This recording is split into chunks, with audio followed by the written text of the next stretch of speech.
back to the way things were. So, Mr. Drumroll,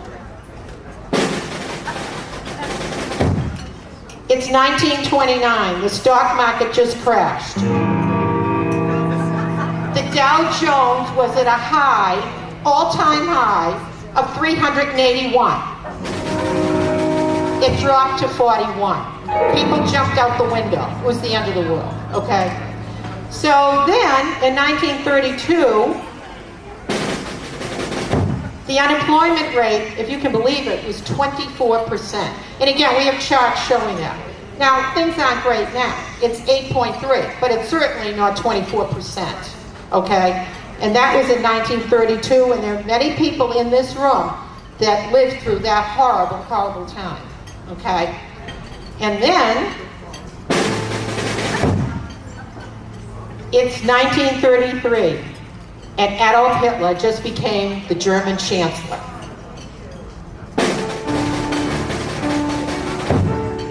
But don't worry,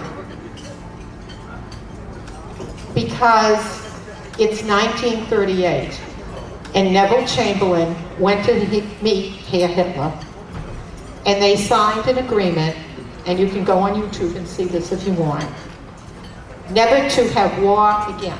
The two countries, never to have war again. Well, unfortunately, some things changed. During 1938, there were a lot of gathering war clouds. There was a lot going on in Europe. I mean, you had Germany acting a certain way, and there was a lot of tension. And then I'm going to have Dee help me. I can't see you, Dee, but... Okay, if you all would like to pay attention to this situation, we're talking about September 1938. Chamberlain signed the Peace in Our Time with Adolf Hitler. And then on October 30th, 1938,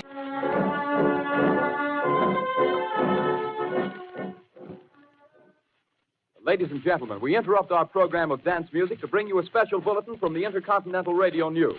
At 20 minutes before 8 Central Time, Professor Farrell of the Mount Jennings Observatory, Chicago, Illinois, reports observing several explosions of incandescent gas occurring at regular intervals on the planet Mars. The spectroscope indicates the gas to be hydrogen and moving toward the Earth with enormous velocity. Professor Pearson of the observatory at Princeton confirms Farrell's observation and describes the phenomenon as, quote, like a jet of blue flame shot from a gun, unquote.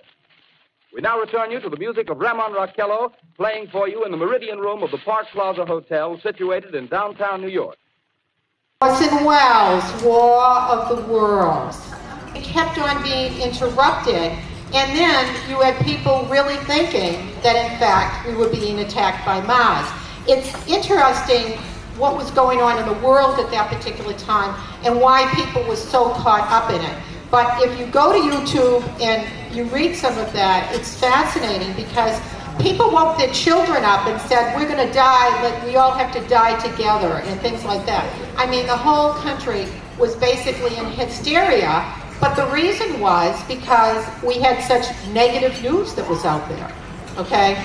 And in fact, the news got even more negative because on September 3rd, 1939, England declares war because Germany at that point, even though Hitler had in fact signed this piece of paper, he said it was meaningless and he went to war with Poland, and that's what started the whole sort of downward cycle. So again, that's what's going on. Now, what was it like? England was going to war, okay? What was it like? They went to war on September 3rd, 1939. Let's just get a picture of what it was like in London at that time. This is Trafalgar Square. The noise that you hear at the moment is the sound of the air raid sirens. I'm standing here just on the steps of St. Martin's in the Fields. A searchlight just burst into action off in the distance. One single beam sweeping the sky above me now. People are walking along quite quietly. We're just at the entrance of an air raid shelter here, and I must move this cable over just a bit so people can walk in. I can see just straight away in front of me Lord Nelson on top of that big column. There's another searchlight just square behind Nelson's statue. Here comes one of those big red buses around the corner. Double-deckers they are, just a few... So that's what it was like every single night in London, okay? That was Edward R. Murrow, and this new medium, radio, was broadcasting live. Think of it. Think of what your parents, grandparents felt. I'm here, perhaps they came from London, or they had visited London, or they came to America through London, and they're hearing it bombed, and I don't know if it was clear enough, but there was one single beam of light. The English were not ready for the attack, the blitzkrieg that happened on them. Okay, so that was night after night, every single day. The English would have to go to the bomb shelters every single night. When I was in London a few years ago, if you ever have an opportunity, there's a beautiful walking tour there. And you see where they'd go every night. And then in the morning, after being bombed continuously all evening, they would come up and go to work. So it was unbelievable. So this is what was out there, this constant hammer, this constant negativity in terms of news. We have another situation, and it was on a Sunday morning. Mr. Vice President, Mr. Speaker, members of the Senate, of the House of Representatives, yesterday, December 7th, 1941, a date which will live in infamy. The United States of America was suddenly and deliberately attacked by naval and air forces of the Empire of Japan.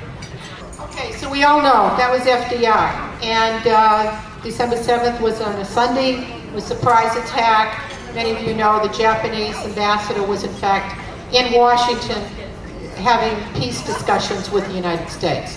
Now, why am I playing all this? Well, maybe some of you noticed the stock market on Friday took a nutty. Did anyone notice that? Okay. The thing is, we have a situation that is not great. We have a very erratic situation. And we also have a new star. I think it's Jeremy Diamond. He only lost $5 billion from JP Morgan Chase, okay? And everyone is suing everyone because it seems Facebook was incorrectly priced. People thought they were buying it and they weren't buying it, and a whole big mess. And I don't have to go through all that. You people know that, okay? So things aren't great. Unemployment isn't great. But my grandfather came over to this country because he knew that this is where you could get a start. You could be, if you wanted to work hard enough, you could be anything you want. And the veterans in this office, in this place right here, in this hall, they fought for that. I don't know if any of you ever had a chance to see Normandy. If you ever do, please go. It's a very religious experience. It's very spiritual. Those young boys, 18 years old, fought so that you could hear children laughing and playing on the beach below. So again, things are not 100%. Yes, the market's gone down. Yes, Fox News tells us 24/7. Wolf Blitzer can't tell us enough bad things, okay? But it's not World War. Fascinating for the day traders. They're the ones that got burned. They're the ones that got burnt when Facebook was priced at $38, and I think it closed at $28. You're not day traders. So listen all you want to MSNBC and CNBC and Fox News and Wolf Blitzer and all of that, but please, now and then, listen to our webcasts. Now, some of you have said, gee, why am I in anything global or international? Why should I be in that? I should really be all 100% in the United States, because Greece is going out of business. Any minute they're going to be on eBay, right? These so-called American companies, you're investing in companies around the world. Now, who are these so-called American companies? How about RCA? RCA is a French company. It's owned by a French company, okay? Zenith, remember Zenith? That's owned by a Korean company. Frigidaire, That's owned by a Swedish company. The personal computer division of IBM, that's owned by a Chinese company. Westinghouse, the nuclear energy portion, is owned by a Japanese company. Lucent Technologies. I know we have people in here from the phone company. Remember Lucent? Lucent Technologies. That's now owned by a French company. And this is the best of all of them. Anheuser-Busch. That's American, isn't it? It's owned by a Brazilian-Belgian brewing company, okay?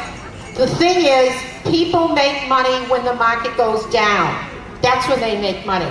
They grab those dividends that way. Give me the dividends, okay? Now let's talk about the news media. This is just something that I've mentioned a couple of times. In November 2010, there was a economist. Her name on 60 Minutes, maybe some of you saw it. Her name is Meredith Whitney, okay? Now, this was right before Thanksgiving, November 2010. And she said, get out of muni bonds. They're awful. All the states are going to go under. It's going to be wholesale defaults everywhere, okay? And some of you, in fact, called me. And many of you know what I said, okay? You can imagine what I said, right? Okay, so the thing is, I do not help assist suicide. That was stupid. This woman said that. She supposedly knows what she was talking about. She was on 60 Minutes, right? So, look, I'm not saying that things aren't bad. We know they're bad. We've prepared for them to be bad. Many of you have seen movement in your account go into bonds. That's why a lot of times I have bonds. Because even though you're saying the bonds aren't doing so well they're having us stay in there when we have bad situations like we're seeing. So please, do me this favor, okay? I bought you lunch, right? Listen to my webcast that was May 25th, okay? And the other favor I'd like you to do, I can't do this alone. You guys know this, all right? If you could give a big hand to my staff, they've worked very hard.